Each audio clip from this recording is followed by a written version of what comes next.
chez soi est un ministère chrétien et interdénominationnel qui œuvre pour la promotion du mariage chrétien et la consolidation des liens de couple à travers plusieurs activités.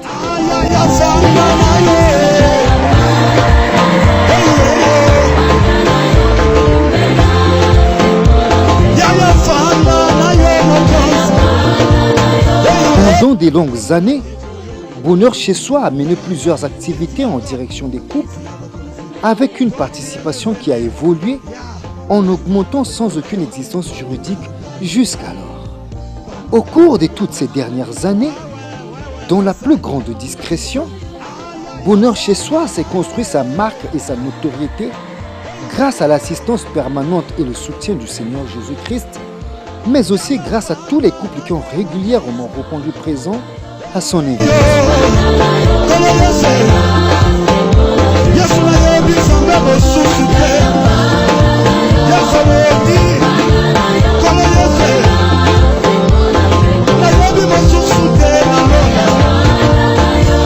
Bonheur chez soi et les couples qui la composent se réjouissent du chemin que le Seigneur leur a fait parcourir. C'est pourquoi précisément le 16 juin 2018, ce riche parcours a été couronné par une reconnaissance officielle de la part des autorités compétentes. Ainsi, la communauté chrétienne nationale a porté ce ministère chrétien en faveur des couples, des familles et de la société à la notoriété publique, à travers la délivrance du récépissé d'association, faisant de ce mouvement une personnalité juridique à part entière.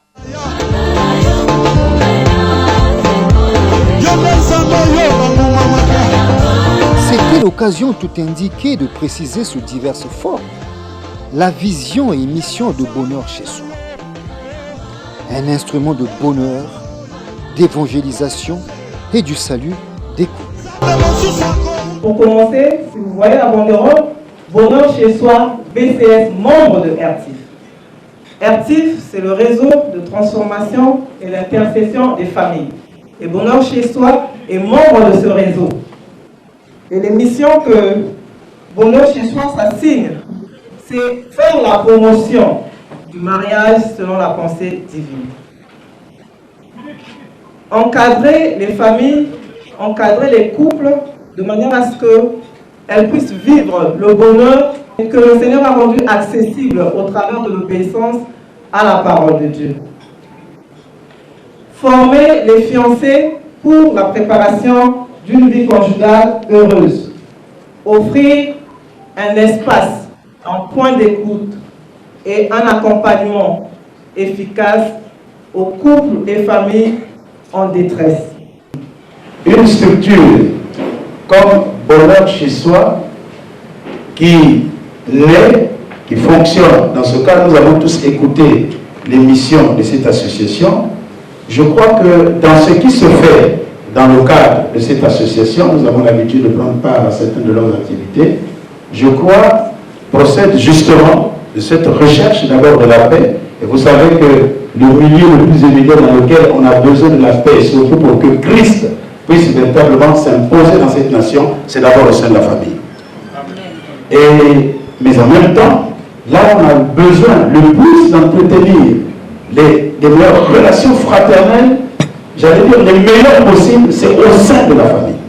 Donc vous avez choisi, chers amis, d'être au cœur même, si vous voulez, de la véritable mission qu'il faut pour que nous ayons l'ordre, nous ayons des bonnes relations fraternelles, pour que l'évangélisation ne soit plus quelque chose de difficile. Parce que, à partir de ce que l'association fait, et mon mot était pour insister encore là-dessus, peut-être pour que ceux qui ont été invités comprennent le bien fondé de cette association et que demain, ils aient aussi l'envie et le désir même de pouvoir participer à une telle association. Donc, une association comme celle-ci est une association très importante. Elle est très importante pour tout le milieu du réveil, elle est importante pour l'Église. Et personnellement, je ne suis pas toujours content, je suis un peu chagrin lorsque j'entends toujours les associations dire « Ah, nous ne sommes pas une nouvelle Église. » Non, ne nous donnons pas des excuses pieuses, vous êtes l'Église. Et justement, c'est parce que vous êtes l'Église, parce que l'Église renferme En fait, je vais résumer ça, les nouvelles créatures. Et quand vous êtes une nouvelle créature, vous ne pouvez que rechercher l'harmonie, la paix, la communion, l'amour, d'abord au sein de votre famille. Et c'est ce à quoi bonheur chez soi s'attelle. Et donc, de ce point de vue-là, vous êtes un véritable bras de l'Église.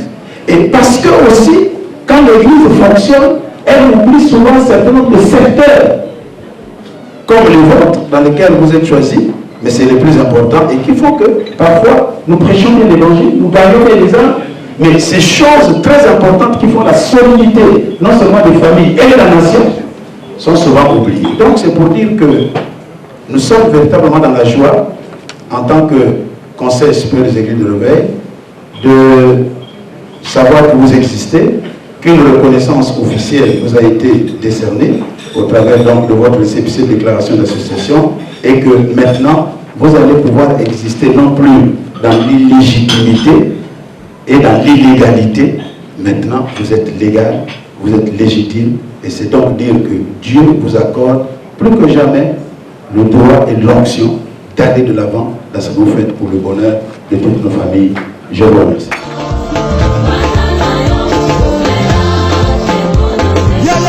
Plusieurs témoins privilégiés ont accompagné ce parcours et racontent avec le recul ce qu'ils ont vécu au sein de ce mouvement ainsi que ce qu'ils en ont tiré.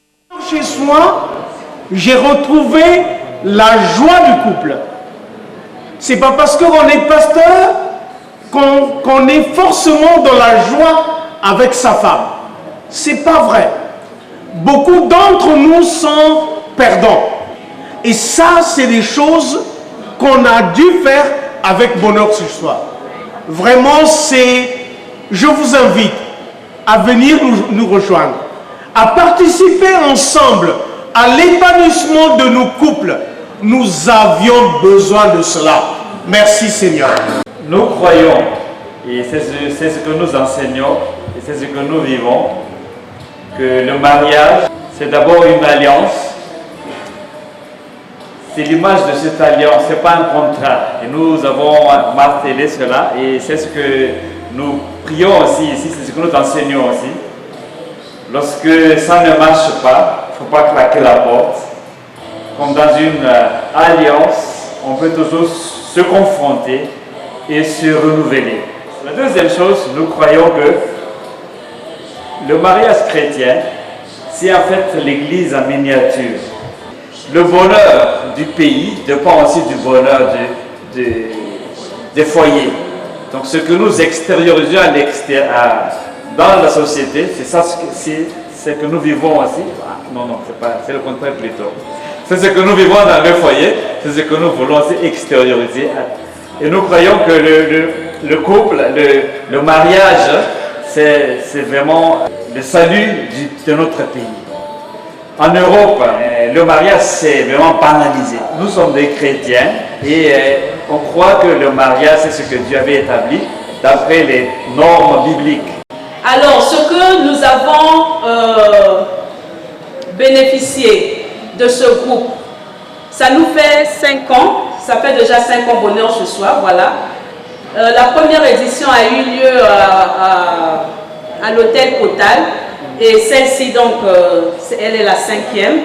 Et depuis, nous avons été fidèles à ce groupe. Et je dirais grâce à l'appui de mon mari. Quel que soit, c'est un homme qui est très, très occupé. Un homme, souvent, on dit, entre deux avions. Parce qu'il a vraiment, dans ses visions, il bouge beaucoup. Mais j'ai toujours béni le Seigneur parce qu'il respecte chaque premier samedi de l'année. Parce qu'il sait que c'est lui qui m'avait présenté dans ce groupe. Et qu'est-ce que nous avons appris, je disais, les bénéfices. Depuis que nous avons intégré ce groupe, je pense que nous vivons un mariage heureux.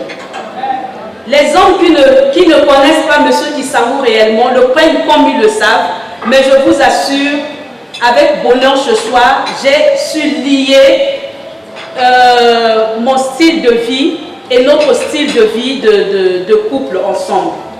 Et donc nous vivons une vie d'harmonie grâce au bonheur ce soir avec les différents témoignages que nous recevons dans ce groupe. notamment les témoignages aussi bien spirituels, professionnels, parce qu'il y a un témoignage que j'ai appris ici sur comment est-ce qu'il faut gérer la maison, où j'ai même eu quelqu'un, je crois que c'était la 3e édition si j'ai bonne mémoire. Il y avait un couple, c'était un couple des entrepreneurs, où monsieur et madame étaient des entrepreneurs. Je ne sais pas si le couple est ici. Le témoignage de ce couple nous a beaucoup édifiés, dans ce sens où ça m'a permis un peu de prendre le dessus sur certaines choses dans mon couple. Au lieu d'attendre que le mari puisse faire le premier pas, il y a eu un certain moment, c'est moi qui l'ai fait. Et s'il plaît à Dieu, il y a déjà un certain nombre de projets que nous avons eu à engager, dont j'étais la première personne à marquer le pas, sans attendre mon mari. Donc voilà, tout ça là, ce sont des bénéfices que nous avons obtenus de bonheur ce soir. Et nous bénissons le Seigneur. Je pense que ce serait une merveilleuse occasion pour tout le monde qui est ici de pouvoir en bénéficier également. Et de savoir lier ce que nous apprenons ici, de faire l'expérience, la pratique à la maison. C'est très important. Parce que ça ne doit pas terminer ici. Et grâce à cela aussi, nous avons introduit le culte familial à la maison. Et en tant que chef, il a toujours montré un bel exemple dans ce sens-là. Et en tant que chef, il a toujours demandé à ses enfants d'aller à l'école de dimanche. Parfois, même quand je dors, il est celui-là qui se lève pour aller toquer à la chambre des enfants pour dire « c'est dimanche, vous devez aller à l'église ». Et donc voilà, je bénis le Seigneur pour cela. Je bénis donc le Seigneur pour ces éditions. Je prie que le Seigneur puisse donner davantage de l'intelligence, de la sagesse à tous les acteurs et aussi bien les partenaires qui font partie du bonheur ce soir.